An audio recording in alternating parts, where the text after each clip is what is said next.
Welcome to Bucket of Chum, the Shark Movie Podcast.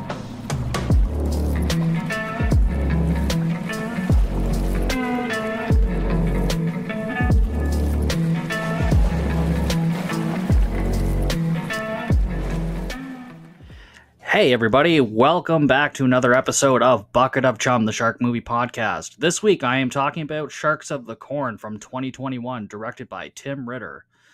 So I gotta tell you guys something about this before I even get into the plot of this movie. So I own this movie on Blu-ray. I bought it from SRS Cinema, who makes a few of these movies that I'm definitely going to be covering on the podcast. So the runtime on the back of the Blu-ray says 83 minutes, so it's an hour and 23 minutes. If you go to Amazon Prime, they have a copy on there, and it's an hour and 45 minutes, which is the runtime it says on IMDb. But then when I put in the Blu-ray and checked the time code, it was 2 hours and 9 minutes. So I assumed that maybe there were some extra features tacked on after the credits, or, maybe it was like full moon features where they have like a 20-minute fucking credit sequence roll. But no, I guess the Blu-ray is the uncut version, but nowhere on the actual Blu-ray does it say that it's uncut. So, at the end of the day, I ended up watching the uncut version, which was 2 hours and 9 minutes. Which, honestly, I really enjoyed the movie, don't get me wrong, it's fucking ridiculous, but 2 hours and 9 minutes was just way too fucking long. 83 minutes would have been perfect. I don't think I've seen the hour and 45 version, so I got to imagine it's better than 2 hours and 9 minutes. Yeah, that was my ordeal with watching this movie, but let's just get into it. So it opens up with like a Texas Chainsaw Massacre crawl, with narration and a guy saying like, oh, they've never experienced such shit, blah, blah, blah. Just watch Texas Chainsaw Massacre, the opening credit sequence better. But it's basically the same thing. And then we get like a title card that says based on a true story. Obviously it's not. I guess it's just for laughs, whatever. We get the opening credits. Shark fins are going through the corn, and then we get like a shark POV going through the corn. Apparently this is based on a novel by the director Tim Ritter. I couldn't find anything about it. I didn't really look too hard into it because I don't think it's something I'm going to read anytime soon. But yeah. So then we're at like a state fair or a county fair. It's called Corn Fest. A lot of corn references in the movie because it's Sharks of the Corn. So of course we need that. So there's a couple having like a picnic outside of the cornfield. And when I say picnic, there's a blanket on the ground. There's two people sitting there. And one guy is just like chugging vodka straight up with the girl. And he's already pissed drunk. So she says she feels like super privileged to be back with this guy after Corn Fest and after he was the winner of the corn eating contest. And then he says he has like an affinity for corn and he's the king of this area. But the whole time he's saying this, like he is stumbling over his lines so much. It was almost unbearable to watch. And there's quite a few actors in this movie that do the same thing. So there's times where it's pretty bad. And I mean like objectively bad, not even just fun bad. But it's okay. We'll get through it. She says she's heard that they use like weird growth hormones and stuff on the corn here. And some people have seen lights and that they're using alien growth hormones and alien rays and that there's Bigfoot in the area. So whatever. And apparently this guy has a brother who's a real estate agent who has videos on YouTube of Bigfoot. And then the guy's like, no, that's just my brother's wife in a fucking suit or something. There's not actually Bigfoot around. And remember this because this will be important later on in the movie. So then after a while, they're talking bullshit. And then she suggests playing a game of hide and seek in the cornfield. And if he's lucky, he'll find her in her birthday suit. So then they start playing hide and seek in the fucking cornfield. She's like leaving a trail of clothes as she's going through. Oh, and then as this guy is finding her clothes, he's like, oh yeah, there's a monster in here.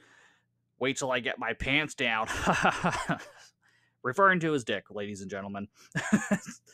So she comes across a scarecrow that has like a corn husk as a dick and it's wearing a shark face mask. Why? I don't know.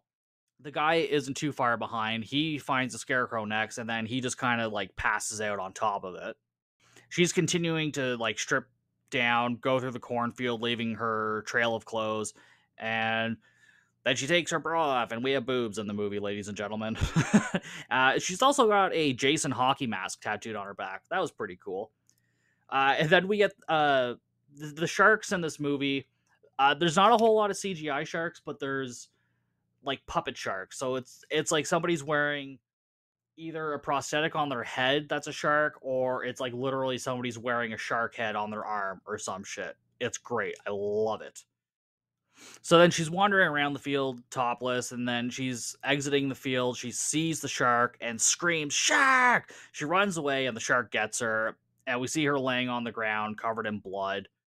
And that's the end of that scene. So then we cut to some weird shark shrine with photos, candles, and shark jaws. And then there's a guy kneeling in front of it. He's got like a glowing shark tooth fucking necklace there. And then he puts on some red or orange ski mask. And then he has like a shark balaclava on as well. It's fucking weird, man. And then we get flashbacks of him in the outfit, killing with the shark jaws, and some stock footage of sharks. And I think there's even a flash of Stonehenge here, because that becomes important later as well. Then we see like a mutilated body. And then he's like looking in the mirror at himself, holding a knife, and his necklace is still glowing. And he's like, "It's time to kill." And so then we cut to some woman on the phone saying she can't take any more handouts. She's having a hard time finding a job or some shit. And then she says she's not hooking. And then the camera like pans down over her outfit to basically suggest that she's being a fucking hooker. Then the weird dude with the balaclava comes on the screen here. He pulls up to her. They're in, I think it's suggested that they're in like a hotel or a motel lobby or some shit. So she talks to him. He's not saying anything the whole time she's saying anything. And then she pulls out a needle and asks if he wants to party. He nods yes. She lists her prices and he nods. And so they head back to his room. She sees this fucking shark shrine and just thinks it's amazing. And then she's jokingly like, "Oh, you can bite me, no extra charge." So, yeah, there is that. But he starts talking about sharks and the history of sharks and how superior they are. And then she starts admiring the jaws of this shark thing that he's got, and then he puts it on her like a fucking crown, and then channels the sharks and then kills her. Her mouth is split open as he attacks her with the jaws. He's like hitting her with it, whatever. And then he's all like, all hail Carcharodon carcharias, which is the scientific term for a great white shark. Then he says some more prayers, whatever. The whole thing is fucking weird. As is this whole movie. The whole thing's just fucking weird. So he's driving down this dirt road now, and he's dumping her body, basically. So he takes her to the cornfield, and he starts digging. It's supposed to be nighttime. It's not. You can tell they shot day for night. And there's other scenes in the movie where like they actually shot at night, and then they'll like intercut with the shot for night stuff, and it's very strange. We cut to morning. We see the girl from the beginning lying there dead, and the police are like sectioning off the area, and they're interviewing the dude who passed out on the scarecrow. The police officer states that this guy made a pass at her. She didn't like it, so he killed her. He has no evidence for this. He is just like putting it out. He's like, "Nope, you did it. There's no other explanation." And then he asks the guy, "Well, what do you think could have done it? It's like wild animals or Bigfoot?" The police chief is like, "Wild animals? Bigfoot? Aliens? You and Jonathan, the dude's brother, would like that for the press." This police officer thinks that this dude and his brother did this for the press. Like, they just wanted to get notice or something. So they killed somebody. Like, it makes no fucking sense, but whatever. The cop's not a very smart guy. And then the cop keeps asking the dude, like, where his brother is. He says his brother is in some other fucking town or whatever. And then he gets on his radio, and he calls his field team member on the radio. She answers back, and it's the woman that's like 10 feet away from him sectioning off the crime scene. Like, they don't need to be using the radios, but they are. So I think this movie's supposed to imply heavy humor, but like some of the performances are stale enough that it doesn't really come across. But again, if you're someone like me who just enjoys watching this nonsense, then it's fucking great. I love it. But for those of you that don't, it's stupid. So that's what you get. And then we cut to two people in an SUV with ski masks. There's a man and a woman. They get out and they start heading into the forest, and then they come across like people in shark masks. So there's like some shark cult in this town, and so these two people are basically breaking into this cult's. They break into like this like airplane hangar barn kind of thing. You know, it's small, but again, there's like another shrine in there, and then there's in the middle this jar with like a baby shark inside of it, in some liquid. It's not alive, and it's obviously like a fucking toy shark or some shit. So they're here to grab this baby shark thing. So they grab it. It somehow sets off an alarm. There's like flashing red lights, but we don't actually see the lights. We just see like the hue from the lights coming onto screen. Like there's obviously no alarm system here, is what I'm trying to say. Like there's nothing here to indicate that there's any sort of even electricity in this airplane hangar, which is just weird too, because like there was an alien skeleton lying there. So I don't know if they're trying to imply that it was a real alien skeleton. You know, it is what it is. It's not important. It doesn't play any part later on, so who gives a shit? And we also, again, we see a flash of Stonehenge as the man grabs this baby shark thing. So these two get out of the hangar, and then there's this glorious fucking CGI explosion. So this hangar explodes. While it was cheesy looking, it was actually a little bit better than I was expecting compared to some of the other effects in this movie. So I was mildly impressed. Mildly. Just a little bit. So then these two find this guy sitting in a car, and they sort of act like they're sneaking up, but they're actually there to meet him or whatever. So anyways, they go up to this guy. They hand him the briefcase, and he goes to his trunk to act like he's getting them their money or something. And instead he pulls out this black straw, then he shoots some darts at them to knock them out so he can steal the briefcase without paying them. So then we cut to night in the cornfield. There's some older woman in there searching for something in the field. She's tracking something, and then she spots a Bigfoot creature. She calls out to Sasquatch to come back as he wanders away. And then we see a fucking title card that says Druid Hills Realty, Jonathan Gottlieb, Realtor. Why? Like, and apparently this is like the beginning of a commercial for this guy's realting company. Oh yeah, and the number is 1-800-BIG-FEET. That's his phone number for his real estate company in this area. Amazing. Why this commercial is even in here, I don't know. I kind of feel like if I was to watch the hour and 45-minute version, that this might not have made the cut. But I don't know. I haven't watched it, and it might be a very long time before I revisit this movie again. And so we cut to a police officer in a car who's actually watching this promo on her phone. She's like the chief of police in like a different area. So the weird shark shrine guy drives by the cop on the road. He kind of like stops, looks at her. He's got his shark balaclava on, and then just drives off. And so she starts pursuing him, pulls him over. He pulls over. She looks in the back seat, and there's like body parts. And I mean, like, there's really shitty body parts too, like the ones you get from like the dollar store around Halloween time, like that kind of thing. But they're playing them off like they're real body parts. So yeah, but they're toys. So she gets him out of the car, and like this whole time we're hearing camera clicks and then a freeze frame, and then more action, camera click, freeze frame. Very weird choice. I don't know why they did this. It added nothing to this movie at all. She takes his mask off, and then he asks, like, "Where's your dildo, cop?" Like, what? What are you talking about? Like, it makes no sense. So anyways, she puts him in cuffs, arrests him, reads out his Miranda rights, and he throws out fucking insults at her. And then we go to Jonathan, the realtor guy, in the field with his laptop, and he's got like a drone shot overhead of the cornfield, and we see the sharks like going up and down the rows of corn. And as he's looking at this, his brother phones him to let him know he's in jail. And then we cut to the guy, the bald guy from earlier, who stole the baby shark from the other two criminals or whatever. He meets some gangsters in a shed in the forest, or outside the shed. And there's like gangsters looking, I mean, like they're wearing the pinstripe suits. there's a little kid who's supposed to be a gangster in this gang, and they're wearing like a fucking Beetlejuice suit and everything. It's amazing. Why it's there, why they put that in there, I don't know, but it's great. So they're obviously there to buy the shark from this guy.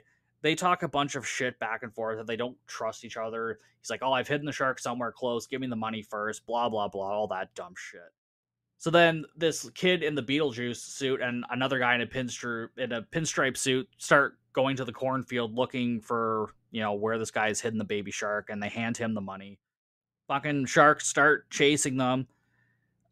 They do actually find the baby shark for a second, and we get flashes of fucking Stonehenge because this is so important to the story later on for some reason. But then again, we get the puppet sharks going through the cornfield, and they attack these two. We see some blood on them. We get some CGI blood on the screen or something.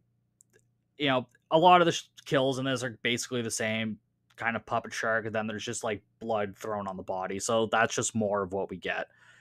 And then back at the shed, there's a couple of more gangsters there. And then they start yelling, double cross! And then the bald guy starts running away. This gangster starts shooting into the forest with like zero urgency whatsoever. He's just firing blindly, basically, accomplishing absolutely fucking nothing. So the bald guy starts heading into the cornfield, and he comes across a severed hand holding the shark, so he takes it back. He's chased by a shark, but then he manages to escape the cornfield just in fucking time. And then the two remaining gangsters are outside of the cornfield. The leader says, oh, I put a tracker on the money, so we can just track him. It's no big deal, whatever. Then we go to the police station with the chief from earlier and the shark guy, who we now know is named Teddy. And behind her this whole time, too, when they're in this interrogation room that is just a bedroom in somebody's house, there's a wanted poster for a sketch drawing of the Zodiac Killer and for Ted Bundy. I mean, I guess because they named the guy Teddy, they needed a Ted Bundy wanted poster. Sure, why not? So the police chief is questioning him.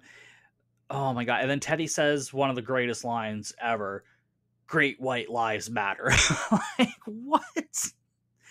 It's just fucking nonsense. And he doesn't even hide the fact that he put the body parts in his car, and it's all part of his work, and that he's been all over the country doing this, just killing folks. Says it's his calling. She says that he's what the media has called the Great White Ripper. He says, oh, I'm one with the shark goddess, Chi-Chi Matal, or something. It's a great white fucking shark goddess. And this is going to become very important later on. He starts spouting that he wants a new shark human race to rule the world. So this is where like this shark cult shit just starts getting super weird. And then he starts giving facts about sharks. And then at some point, when this goddess rises, they're all going to become sharkanoids from the deep.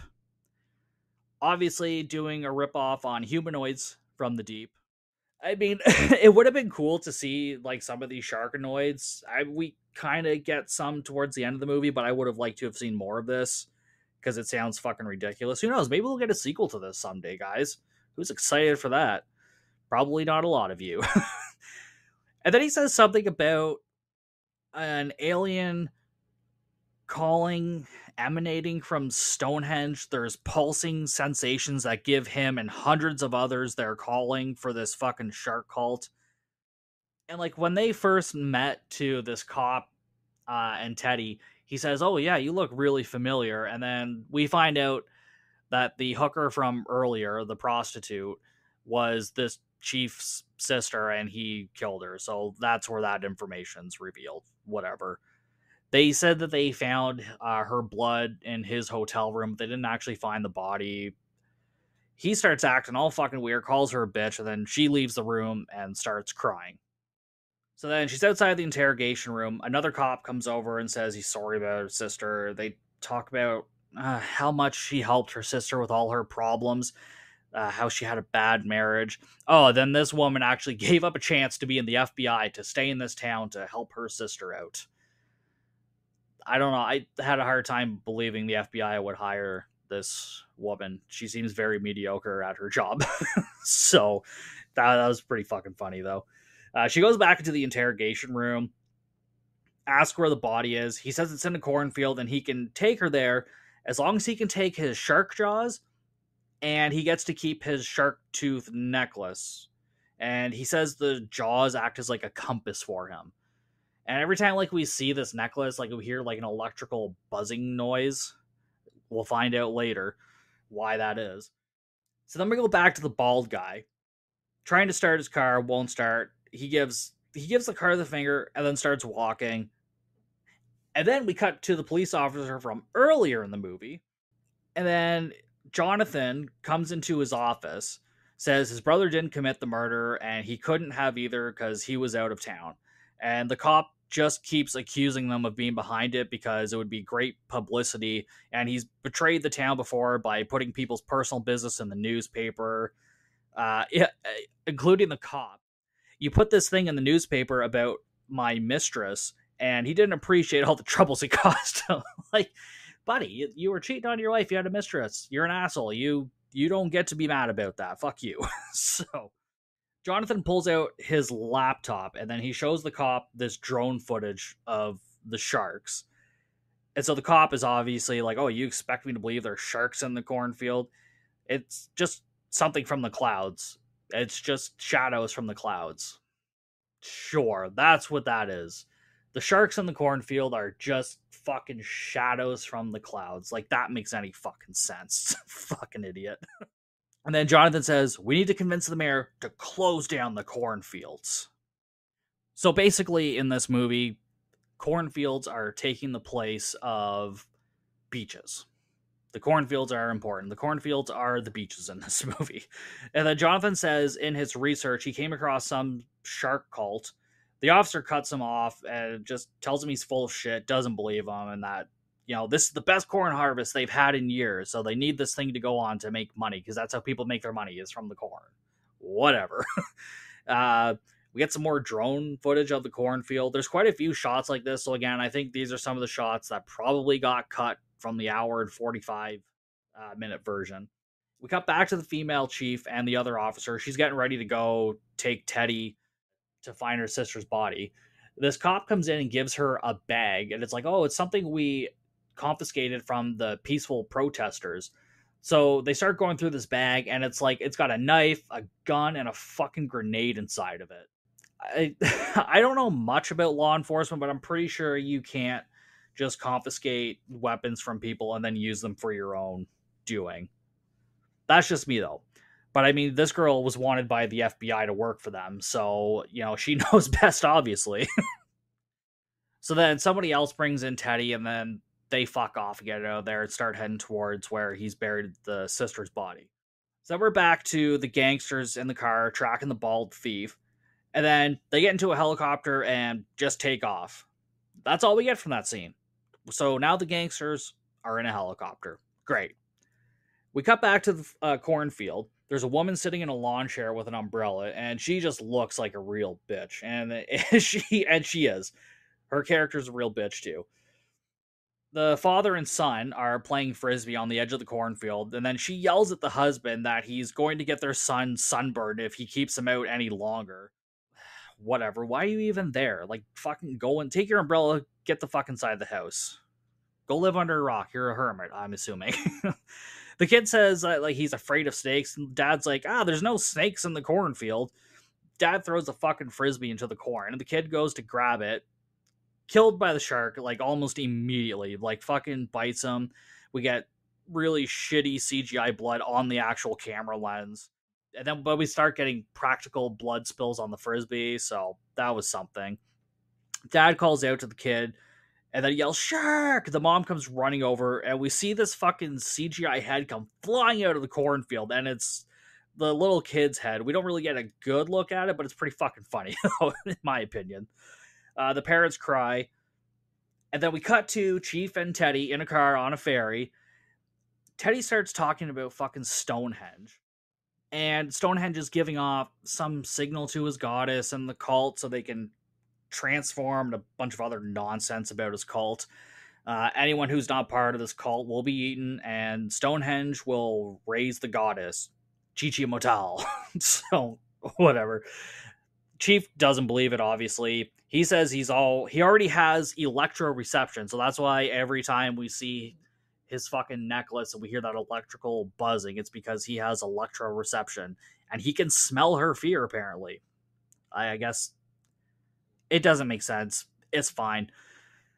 So then we get this shitty CGI shot of the gangsters in the helicopter, but it's intercut with like stock footage of a helicopter, and it's like the helicopter is a completely different one and style from earlier. And it's like somebody's like hanging out of the helicopter in the stock footage too, so it's like a military footage or some shit. So then we cut back to the bald thief guy. He comes upon a bunch of people in the forest. I don't know what they're doing. Like, they're just fucking there wandering around or some shit. One of the guys asks, what's in the briefcase? And then Baldy's like, oh, yeah, it's your mom. And then says some other shit and walks away from him.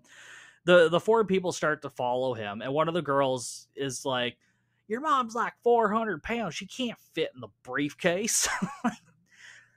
I guess they thought he was being literal, and I don't know why they took it that way.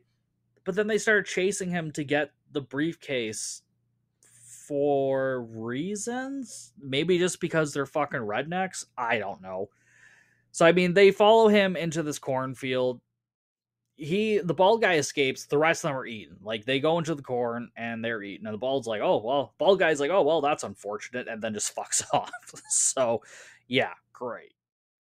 And so now we're back at the cornfield where little Billy, who was the little kid's name, his body's covered up. The policewoman is putting tape around, and we got the cop from the beginning of the movie again. He's there with the mayor this time, and the cop tells the mayor witnesses said it was a shark attack. Mayor thinks, oh, that's crazy. Jonathan shows up out of fucking nowhere, and he wants his brother released since this happened while his brother was in custody. And then Jonathan goes on about the shark drone footage. He shows the mayor. The mayor says like the same thing that the police chief did, that it's like shadows from the cloud.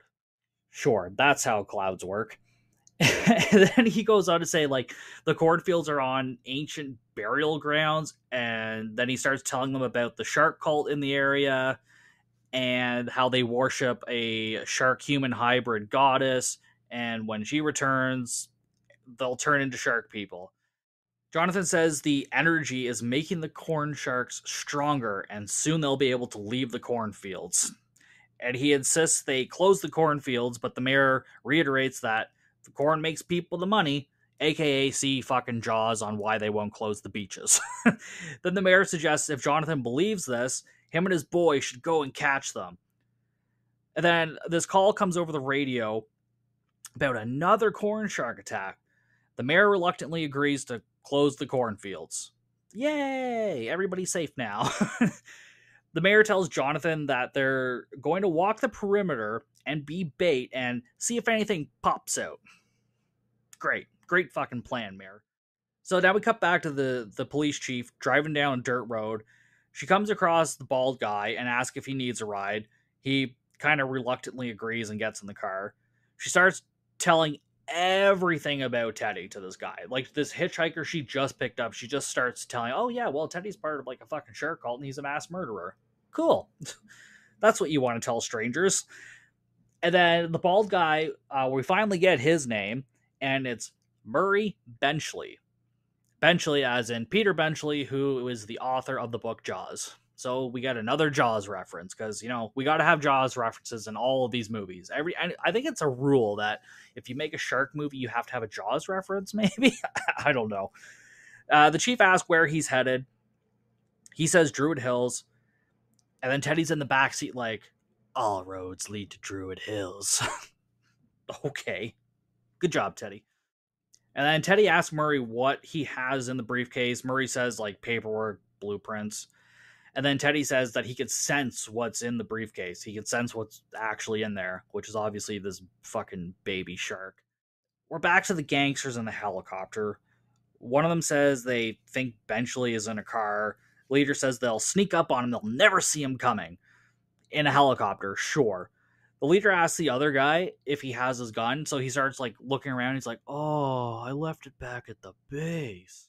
And while this fucking bullshit nonsense exchange is going on, I noticed that the lead gangster who's flying this helicopter, he just has earmuffs on, like the type you would put on if you're working with heavy equipment or some shit to keep the sound out. And then he just has, like, I swear to God, just this fucking microphone, regular old ass microphone hanging off the side of this thing, and that's supposed to be his fucking communication set. It's amazing. It's so great.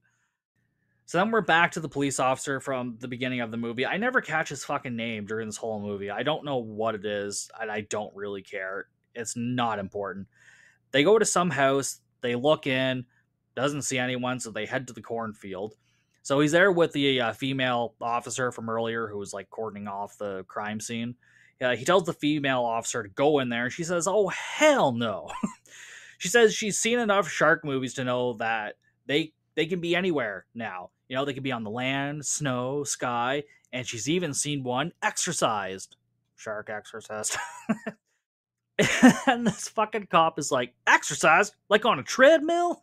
Like, what? Yeah, she watches sharks work out. That's oh god, that's probably some weird porn fetish somewhere, isn't it? It's probably best not to think about that. And then he says, "Is that all you do with your spare time? Watch shark movies? That's pathetic." And it was at this point I felt personally attacked. So they head into the cornfield. The female officer is bitten on the arm like almost immediately. And I think it's just insinuating that they both die at that point. Because then we go back to Murray and Teddy and the chief in the car. The officer back at the base contacts the chief over the radio and says there's been attacks in Druid Hills by sharks. She's like, "Yeah, okay," and then just hangs up. And as the guy back at the police station is eating popcorn, and then in his popcorn, there is a toy shark in there that he accidentally puts in his mouth. I don't know what the point of that was. I don't know if they're trying to insinuate that this shark goddess's energy is getting bigger, or it's just complete nonsense. I am assuming it's just complete nonsense, but I honestly don't fucking know.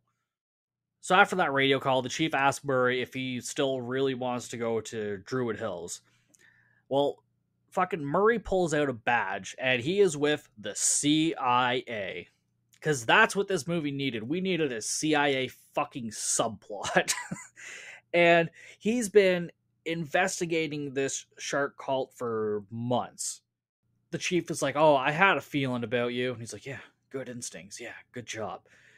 And so they're driving into Druid Hills, and the fucking welcome sign for this town is a piece of green Bristol board with like letters printed out from a printer and just like glued on. It's a pretty half-assed like kids art project of some sort. And then we're outside a cornfield with Jonathan and the mayor. The mayor has a fucking assault rifle. Jonathan has a harpoon gun. And then he starts saying some bullshit like, "Oh, I really wish I had received my order sooner." And then the mayor's like, "Order? What order? Like a pizza?" Like, apparently nobody in this movie understands what things are, I guess. Like, they're so fucking stupid. And then out of nowhere, this guy comes out of the cornfield. He's wearing a mask, like a mask of some other person, and a fedora. And he fucking comes out. He hands Jonathan the package. He's like, "Oh, I've had a hard time finding you today." And he's like, "Anyways, here you go. Bye." Runs into the cornfield, and like, he's eaten immediately. They hear him screaming, and like, they don't really think anything of it. Like, "Oh, what's wrong with him?" Like, "Oh, I don't know. Maybe the sharks got him. That's why you're there in the first place. Fucking idiots." And then Jonathan says, "Oh yeah, I got this from amazing.com. I'm one of their memberships." And some Amazon Prime fucking pun, whatever. It's stupid and doesn't matter. But this order was shark repellent bracelets.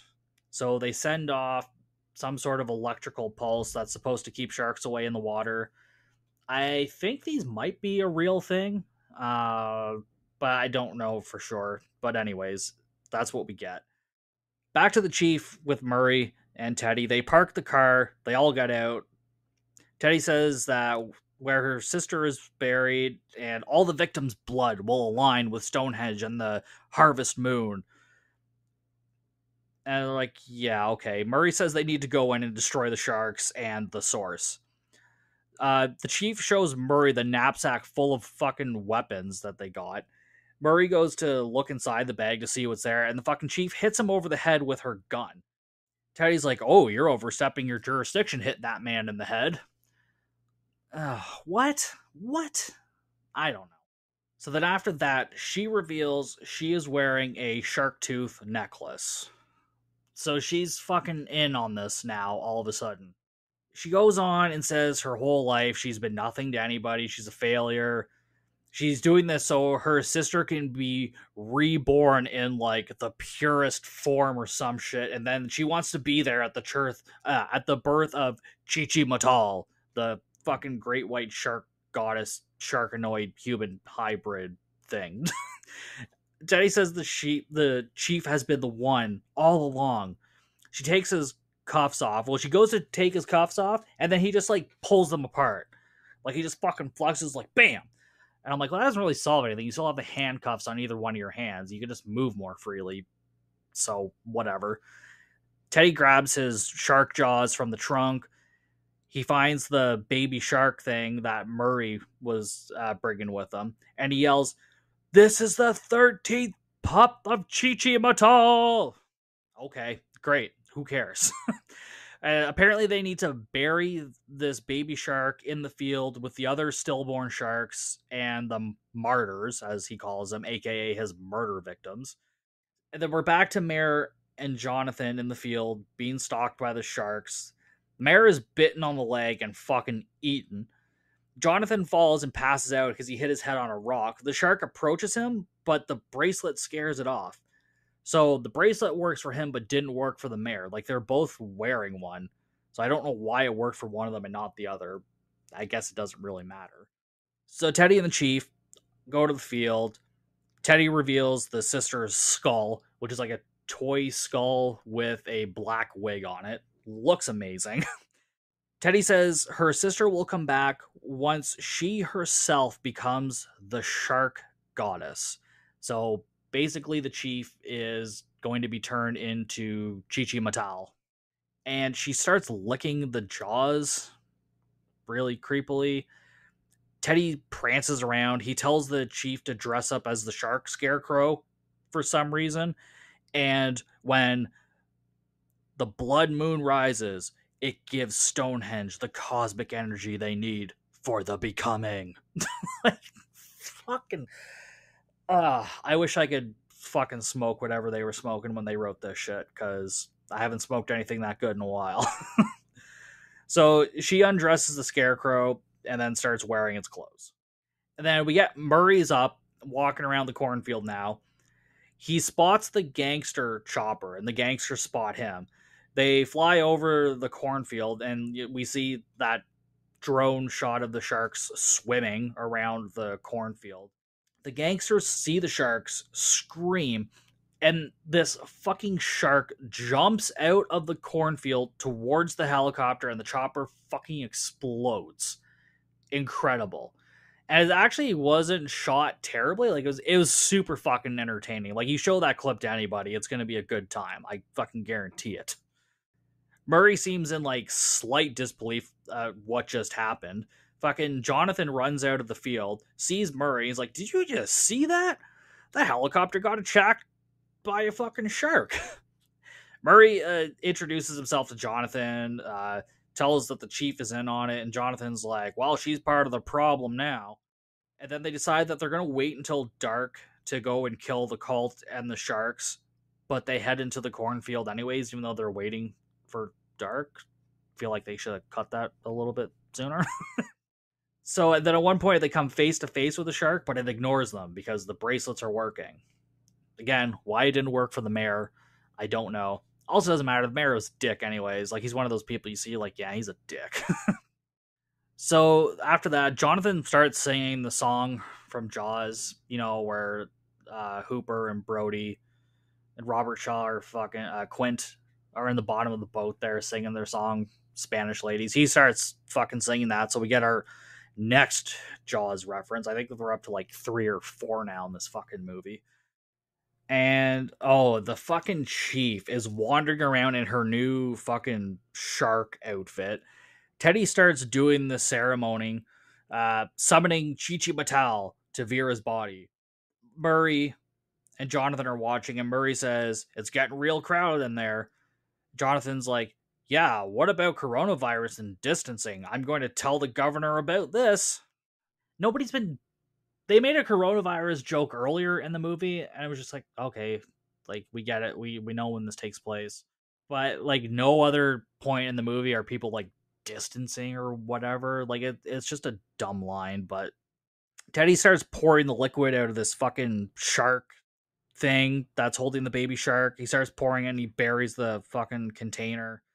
And then Vera, the chief, turns into Chi-Chi Matal. Some weird looking shark person mask is on her face. It is fucking beautiful. It's so good.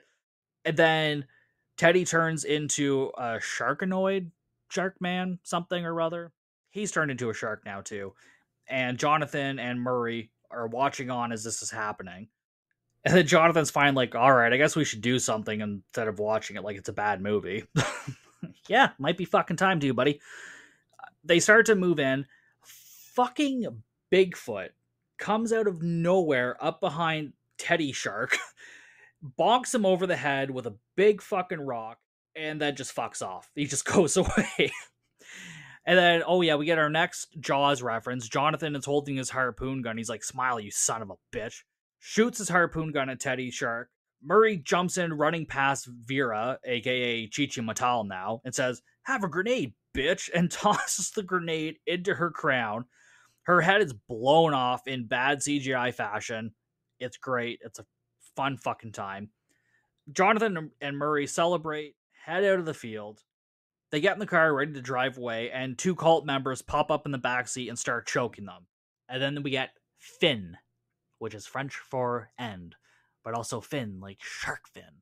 I kind of wish more shark movies ended this way. I kind of think it should be a rule that all of them should end with fin. It should just be an unwritten fucking rule that they have to do this, because that'd be fucking great. And then we roll credits, and that is Sharks of the Corn. Listen, I make fun of these movies, but I do really enjoy them.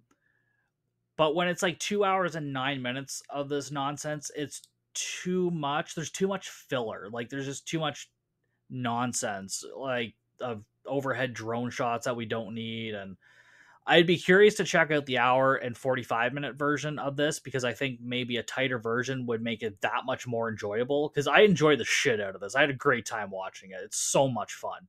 With some of these lower budget movies, like, they need to be shorter.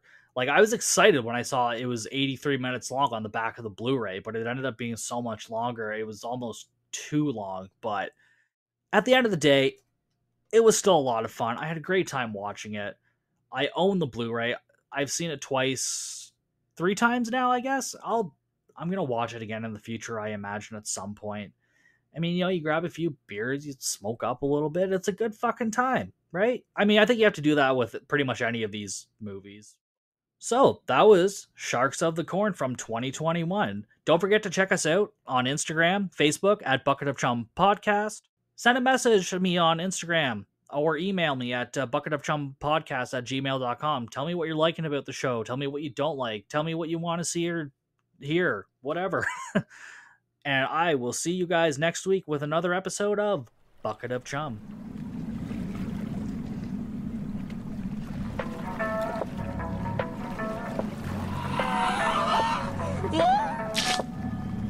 Thanks for listening to Bucket of Chum, the Shark Movie Podcast.